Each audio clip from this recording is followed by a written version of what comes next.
Semua orang ya di dunia ini yang nggak ikutin borong Bitcoin, gua nggak ngomong di negara ini, tapi di dunia ini yang nggak ikutin borong Bitcoin gua, itu economic value-nya tergerus. Mau lu di Argentina, mau lu di Turki, mau lu di Nigeria, mau lu di Indonesia, mau lu di Thailand.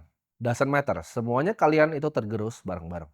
Kalian mungkin lihat selama 4 tahun sampai 5 tahun terakhir, emas itu dalam 2 tahun terakhir itu mengalami kenaikan yang signifikan. Itu juga sama ya, emas itu formatnya mirip seperti Bitcoin.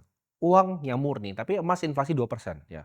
Kalau fiat itu bisa 11 sampai 17% tergantung lu di negara apa. Emas itu inflasi 2% karena emas itu bisa ditambang lagi. Kalau kita lihat ya, gue baru kemarin ketemu teman gue, salah satu direksi di bank besar di Brazil, New Bank. Dia cerita, Brazil itu risk free rate-nya itu 14% teman-teman. Jadi risk free rate itu apa? Itu adalah rate di mana kira-kira itu uang yang tidak bisa beresiko, maksudnya return obligasi biasanya. Indonesia itu ada di angka 6 sampai 7%. Sedangkan Brazil itu 14%. Makanya banyak sekali orang Jepang itu melakukan yang namanya carry trade di sana. Dan 10% dari transaksi remittance di Brazil itu sudah menggunakan USDT, teman-teman.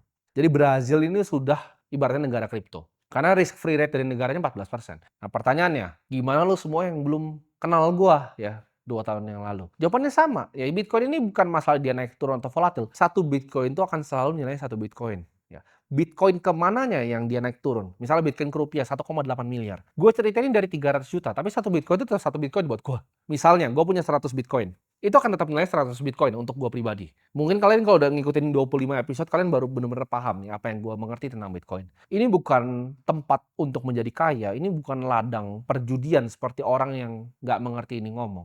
Ini adalah pembekuan dari economic value orang yang percaya. Yang nggak percaya, mereka tergerus oleh yang namanya global liquidity. Di saat USD itu punya percetakan uang ngeprint, di saat Cina punya yuan percetakan uang ngeprint, mereka semua makin miskin ya pegang Bitcoin itu stay, bukan makin kaya, stay. Nah, selama 25 episode terakhir, gue itu pakai exchange yang dekat di hati gue ya.